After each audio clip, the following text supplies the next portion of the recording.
धन्यवाद संचालक महोदय। बहुत खुशी हुई आज इतनी सारी संख्या में एक साथ हमारी आदिवासी समाज की नारी शक्ति महिलाएं बैठी है। रैली के माध्यम से आई कई जाबाज दलित जागृति संगठन के कर्मठ कार्यकर्ता जिन्होंने अपनी आधी आधी उम्र बिता दी है इस समाज के लिए लड़ते लड़ते, और नए युवा साथी जो हमारे जैसे थोड़ा बहुत पढ़ लिख के यहाँ तक पहुँचे हैं और समाज के लिए थोड़ी थोड़ी बातें करने लगे हैं। बहुत खुशी हुई और सुन के बहुत ही मजा आ रहा था मुझे तो नीचे बैठ के। जिस तरह से नसरी भाई ये दादा ने भी गाना गाया, फिर बाल सिंह भाई ने बोला, तो ऐसा लगा कि हम तो कुछ भी नहीं है, हम पढ़ लिख के डिग्री करके इनके सामने फेल है। भले हमारे माँ बाप ने हमको पढ़ाया है, इंदौर भेजा, भोपाल भेजा, कहीं भी भेजा, लेकिन इनके अनुभव के सामने, इनके संघर्ष के सामने हम कुछ भी नहीं है।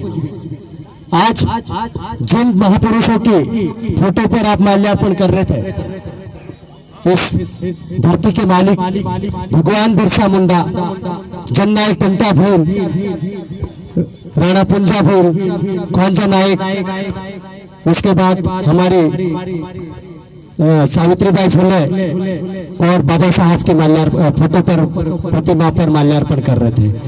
ये सारे लोग ऐसे लोग हैं जो समाज से दूर, परिवार से दूर, सिर्फ और सिर्फ संगठन, समाज और देश हित में लड़े हैं। अपना सारा जीवन उन्होंने समाज के नाम पर कुर्बान कर दिया है। और क्या जरूरत थी टंटा भील को? 35 साल तक एक साथ संघर्ष किया टंटा भील ने। ये जो मालवा निमाड़ की जमीन है, यहाँ की एक एक इंच जमीन इनकी कुर्बानी है, इनकी देन है, जिसके लिए हम आज संघर्ष कर रहे हैं।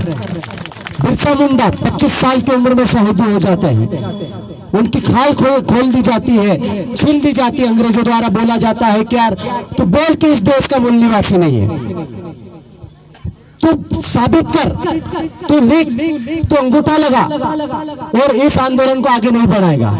लेकिन बिरसा मुंडा ने कहा मैं मूल निवासी था, वो रहूंगा, मर जाऊंगा, लेकिन मैं मेरे समाज के साथ गद्दारी नहीं करूंगा। इसी तरह से उनको फ्लो पॉइजन देके उनको जेल में मार दिया गया, वो शहीद हो गए समाज के लिए। बाबा साहब के 2-2, 3-3 बेटे मर गए, कफन के लिए पैसा नहीं था उनके पास। ये जो हमारी माताएं बैठी है, ऐसी उनकी भी पत्नी थी, उन्होंने बताया भी नहीं, कफन के लिए पैसा नहीं था, लेकिन फिर भी उन्होंने संघर्ष खत्म नहीं किया, लड़ते रहे। वो बच्चे मारे गए, परिवार में खाने को अन्न नहीं मिला, लेकिन उन्होंने समाज के खातिर गद्दारी नहीं की। उनको भी बड़ी बड़ी सौगात थी, उनको भी बड़े बड़े समझौते करने के लिए सरकार ने ऑफर किए, बोले कि आप इतनी जमीन ले लो, इतना पैसा ले लो, ये नौकरी ले लो, हम आपको ये दे देंगे, वो दे देंगे, लेकिन इन्होंने समझौता नहीं किया। सभी लोगों ने सर कटाना स्वीकार किया, सभी लोगों ने बलिदान दिया, लेकिन आज हम सब क्या कर रहे हैं? बाबा साहब ने, जो टंटा भील ने, जो बिरसा मुंडा ने संघर्ष किया, उसको बाबा साहब ने संविधान में 5वीं अनुसूची के रूप में हमको प्रस्तुत करके संवैधानिक अधिकार दिए।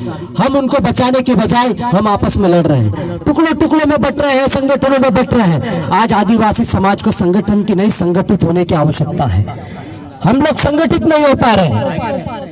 वो फलाना गमछे में चले गया, वो फलाना झंडा उठा के ले आया, कोई कांग्रेस में चले गया, कोई बीजेपी में चले गया, कोई आप बन गया, कोई बाप बन गया, लेकिन समाज का कोई नहीं बन पा रहा है। ये तकलीफ ये माताओं की ये दिख रही है। लाल सिंह भाई के लिए अभी कलेक्ट्रेट का घेराव करने यही माताएं दिख रही थी। हमारे यहाँ इतनी माता बहनें नहीं निकलती, मैं आपको बता दूं। हमारे यहाँ युवा लड़के निकलते हैं, पढ़े लिखे लोग निकलते हैं, लेकिन ये जो आपने काम किया है ना, ये आने वाली पीढ़ी को बहुत बड़ा सबक है, ये बहुत बड़ा संदेश है। हम तो सीखने के लिए आए हैं यहाँ पर। मैं अलीराजपुर से आया हूँ, वहां पर भी हमारी ये माता बहनें ऐसे कपड़े पहनती है। मैं नीचे बैठ के वीडियो रिकॉर्डिंग कर रहा था, जो आप गाना गा रहे हैं, आपका जो पहनावा है, ये सब जगह एक जैसा है। आदिवासी इस धरती के किसी भी कोने में रहे, उनकी संस्कृति, सभ्यता, परंपरा लगभग एक जैसी होती है। इसी धरती को पूछता है, यही से पत्थर उठाता है, निपता है, गोबर से निपता है, पत्थर उठाता है, सिंदूर लगाता है, अगरबत्ती लगाता है, नारियल फोड़ता है, बड़वा अपने मंत्र गाता है और पूजा हो जाती है। लेकिन आजकल पढ़े लिखे हमारे जैसे आधे अधूरे ज्ञान वाले लोग फलाना ढीम का कहीं कौन से व्रत कर रहे हैं, कहीं का जा रहे हैं, आजकल उसकी जरूरत नहीं है। आपको जल जंगल जमीन की जरूरत है, उपवास की जरूरत नहीं है। लेकिन 9 अगस्त के पहले अभी साप्ताहिक कार्यक्रम चल रहा है, हमको देख के लग रहा होगा हम भी टंटा भील जैसे हैं, दुबले पतले लोग। 1 अगस्त से एक टाइम ही खाना चल रहा हमारा भी, नवरात्रि से कम नहीं है हमारे लिए भी। तो हम ऐसे समाज के लिए काम करते हैं, जहां जरूरत पड़ती है, जहां कोई बुलाता है, जहां से मैसेज आता है, कोशिश करते हैं कि वहां पहुंच जाए। अभी प्रकाश बंडोर भाई बता रहे थे, मेरे बारे में कुछ बात कर रहे थे। हम लोगों ने नेमावर में जो हमारी बहन बेटियों के साथ बलात्कार हुआ, मारकर गाड़ दिया, एक परिवार के 5 लोगों को 10 फीट गहरे गड्ढे में गाड़ के नमक और यूरिया डाल दिया ताकि उनकी बॉडी खत्म हो जाए, कोई सबूत न बचे, कोई कार्रवाई नहीं हो उनके खिलाफ। उसके खिलाफ हम सब ने आवाज उठाई। मानपुर में जो अजनार नदी है, जिसका पानी आपकी नर्मदा में भी आता है, और नर्मदा का पानी धार, झाबुआ, रतलाम, हमारा ट्राइबल क्षेत्र नहीं, मध्य प्रदेश, गुजरात और महाराष्ट्र भी पीता है, उसमें आता है। उसमें केमिकल डाल दिया, और केमिकल डालने की वजह से वहां पे हमारे गाय, ढोर, भेल, बकरी सब मरने लगे।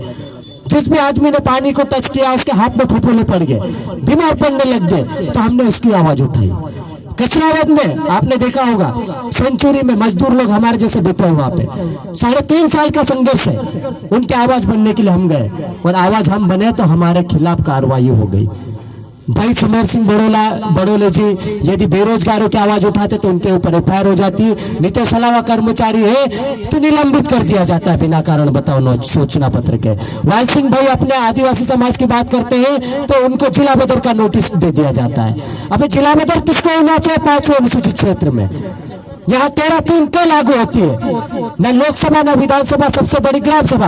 आज बताओ, हमारे गांव में पार्टी में यदि दूरस्थ गांव में कोई झगड़ा होता है तो हमारे लोग क्या करते? पेल पंच बोसाड़े, पोटेल आवे, तोड़वी आवे, पुजारो आवे, डाला बोटे किन सब पेलू राते झगड़ो कर लेदलू यार, 2 गिलास पी लेदलू ना, कहीं ज्यादा हो गेली तो पलान मन को फोड़ दे दो कि बिल के घुट दे दो, थापड़ाई दे दो, हसी बात होगी नहीं। तो पंच बोसाड़े नहीं समझ में पड़े तो कहा ज्यादा पैसा वाले शुद्ध थाने जाए रिपोर्ट कर दो कि थानेदार का को हाँ चल ठीक, 2-4 दाड़ा रुक, 500,000 रुपया हमें 2 दाड़ा बाद हो लिया जी, ऑल्टन 5-1,000 होली में कार से 5-10,000 ताल लोगों फुस्सा माती नहीं निकले, ताल लोगों ने FIR नहीं हुए। FIR हो भी जाए तो काय को पोलाक भी बुलाओ, ऑल्टन 2 गाँव में माणसा आवे, कौन लड़ायला, हाँ चल ठीक, 2 गाँव में माणसा आवे, काम बोटे जो था ना पोल आम छे हेरेटल जान बस जाओ ने बात कर लो, 2 गाँव ने पंच बैठ जाओ। अब वहां जाके पंच बैठ रही है, पटेल, सरपंच, पुजारा, तोड़वी, जो भी गांव के प्रधान है वो फैसला कर रहे हैं, और वहां से समझौता हो के थानेदार क्या बोलता है? हाँ समझौता हो जी, या अंगूठो कर दे। अबे तो तेरी क्या जरूरत है? यहाँ जब पटेल कर रहा है, हमारा गांव का प्रधान कर रहा है, तो हमारी तो पंचायत बड़ी है ना, तेरी क्या जरूरत है यहाँ? तो हमारे लोग इन जानकारी के अभाव में ये थानों के चक्कर काट रहे हैं, और थानों के चक्कर काट के अपने घर, परिवार, जमीन, जायदाद सब बेच के बर्बाद हो रहे हैं। हम ये बताने के लिए निकले हैं कि आपके गांव में ग्राम सभा ही सबसे बड़ी सभा है। आपको पटेल को जिंदा रखना है, आपको पुजारी को जिंदा रखना है, आपके गांव के जितने भी मुखिया लोग हैं उनको जिंदा रखना है, उनकी बात सुनना है, उसको आगे बढ़ाना है। कोई भी छोटा मोटा झगड़ा होता है, दारू पी के कोई भी शाम को झगड़ा कर ले, मारा कुट्टी हो जाए, सेटा तोड़ दे, फोड़ दे, घर से बाहर झगड़ा नहीं जाना चाहिए, गाँव के बाहर नहीं जाना चाहिए। पहले गाँव का पटेल बैठेगा, गाँव के लोग बैठेंगे और गाँव के लोग उसका निपटारा करेंगे। हमको किसी कोर्ट कचहरी जाने की जरूरत नहीं है। और यही बोलती लोकसभा न विधानसभा सबसे बड़ी ग्राम सभा, यही 13(3) का है। इसका प्रस्ताव आपको पारित करना पड़ेगा। आपके गांव में कोई कलेक्टर एसपी घुसने की औकात नहीं, कोई घुस नहीं पाएगा। ये राइट्स है हमारे संवैधानिक राइट्स। आज एक गैर आदिवासी बड़वानी में सुबह सुबह ज्ञापन देके बोलता है पैसा एक्ट को खत्म कर दो। अबे तेरे बाप ने दिया क्या पैसा एक्ट? तूने बनाया क्या पैसा? जो दिख रहे हैं ये भूखे नंगे लोग, इन्होंने लड़के झगड़ के अंग्रेजों को हमारे क्षेत्र में नहीं घुसने दिया। तेरी औकात नहीं, ये तो हमारी माँ बाप की देन है, हमारे बुजुर्गों की देन है, हमारे पुरखों की देन है कि तेरे को यहाँ बसने दिया हमारे बड़वानी क्षेत्र में, अलीराजपुर क्षेत्र में, धार झाबुआ में। नहीं तो तुम्हारी औकात नहीं थी। हमने तुमको इसलिए जमीन दी कि आप आओ अपना व्यापार करो। हमने तुमको इसलिए घर बनाने दिया कि तुम भी खाओ यार, हम भी कमा खा रहे हैं। हमारा भी काम होगा, तुम्हारा भी काम होगा। तुम हमारी छाती पे तल के हमारी छाती पे चढ़ के मूंग तलने वाले हो, हम ये ऐसा नहीं होने देंगे। यदि तुम हमारी 5वीं अनुसूची को छीनने की बात करोगे, पैसा एक्ट को हटाने की बात करोगे, तो तुमको हम 244 एक्ट के तहत बाहर कर देंगे। फिर हमको मजबूर मत करो, हम सिर्फ अपने हक अधिकार की बात कर रहे हैं, तुमको भगाने की बात नहीं कर रहे। लेकिन तुम हमारे घर में चोरी करने की बात करोगे, तुम हमारे घर में डाका डालने की बात कर रहे हो। हमने किसी के घर में चोरी नहीं की। आदिवासी समाज बहुत ईमानदार आदमी होता है। 10 रुपया भी उधारे लाए तो दूसरे दाड़े जन को दे, कल पीने 10 रुपया को मतलब यार कि आज पूछो आप दम कहीं। ये हमारे स्वाभिमान है, हम भीख मांग के नहीं खाते। लेकिन आज ऐसी परिस्थितियां निर्मित हो गई है कि जल जंगल जमीन सारा छीना जा रहा है। आज आदिवासी मजबूर हो गया है, मजदूर तो बन ही गया है। 70% आदिवासी मजदूर बन गया है। सारे लोग गुजरात जाते हैं, महाराष्ट्र जाते हैं, मजदूरी कर रहे हैं। और बाहर का यूपी बिहार का आदमी आके साला हमारे क्षेत्र में आके बंगले बना रहा है। हमारा आदमी बाहर मजदूरी कर रहा है। डाले मिलते हैं घरों में भी। गांव में आप जाओ, डुकरा बस रहे बापड़ा का परी का कोई गुजरात जाई रही काय करना, पैसा नहीं होतला दाड़ की औषध काही को खुदारसून पुरे चीबी भेली नवली लाडी लावला हो, चीबी जाई रही। घर में सिर्फ डोकरे मिल रहे, बाकी सब गुजरात। और हमारे जैसे पढ़े लिखे लोग कुछ बोलते हैं तो जे गांडा को है, जे गांडा पूरी असलन होता जाए, कहानु वनवासी को है तो कहीं कहनु गिरिजन को है। अबे वनवासी क्या है? वनों में तो जंगली जानवर भी रहते हैं। तुम साले पहले आदिवासी बोलते थे, फिर वनवासी बोलते, भविष्य में तुम स्वर्गवासी करना चाह रहे हो हमको। ये हम थोड़ी होने देंगे यार। इस देश में आदिवासी को सुप्रीम कोर्ट बोल रहा है कि इस देश का मालिक आदिवासी है, लेकिन दूसरे लोग क्या बोलते हैं? वनवासी है। अबे सुप्रीम कोर्ट बड़ा है कि तू बड़ा है जो हमारा भाई बोल रहा है? दूसरे लोगों की बात सुनेंगे क्या? सुप्रीम कोर्ट की बात सुनेंगे। और सुप्रीम कोर्ट ने कहा है कि आदिवासी इस देश का मालिक है। तो मालिक किसका है? जल जंगल जमीन का है। इस जमीन के नीचे अपार खनिज संपदा है, और उस खनिज संपदा के लिए हमारी लड़ाई है। हमको किसी गैर आदिवासियों को भगाने के लिए हमारा कोई षड्यंत्र या प्लान नहीं चल रहा है। ये जो नक्सली का ठप्पा लगता है ना, ये इसीलिए लगता है। आप लोग बहुत बढ़िया संघर्ष कर रहे हो, समय कम है, अन्य वक्ता है और गर्मी ठीक है। हम लोग तो आदिवासी लोग हैं, ऐसे ही खुले में बैठते हैं पहाड़ों पे, यहाँ से पसीना चालू होता है, नीचे नितर जाता है, तब तक खेती बाड़ी करते हैं, तो हमको ज्यादा डर नहीं नीचे बैठने का। आदिवासी ऐसा काम कर सकता है, हमको एसी वेसी की जरूरत नहीं, टेंट की जरूरत नहीं। आप लोगों ने बहुत बढ़िया आयोजन रखा, बहुत बढ़िया कार्यक्रम रखा है। ऐसे कार्यक्रम हर जगह होना चाहिए, हर गांव में होना चाहिए, हर कस्बे में होना चाहिए। और हर कस्बे, हर गांव, हर पंचायत के पटेल पुजारा को थोड़ा ऐसा मजबूत बनाओ, क्योंकि ये मजबूत हो जाएंगे, ये टाइट हो जाएंगे, पार्टियों से थोड़ा दूर हो जाएंगे। देखो पार्टी में आपका जाना अलग बात है, आप वोट किसको देते हमको उससे मतलब नहीं, लेकिन गांव के लिए, समाज के लिए आपको ऐसा मुट्ठी बांध के खड़ा होना पड़ेगा। तभी आपके समाज की बहन बेटियां ये सुरक्षित है, तभी हम बेरोजगार युवा, जो भी अधिकारी कर्मचारी वो सुरक्षित है।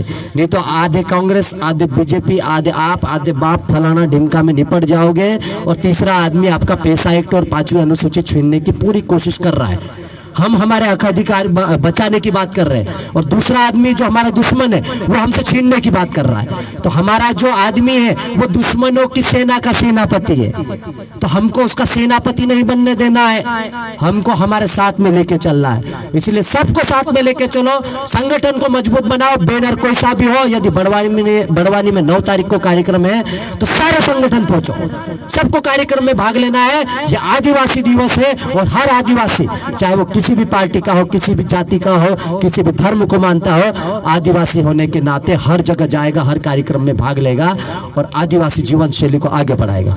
बस मेरी बात को खत्म करता हूँ। जाते जाते एक नारा लगाऊंगा, ज्यादा मैं आदिवासी नहीं बोल पाया, इसलिए आदिवासी में नारा लगाऊंगा।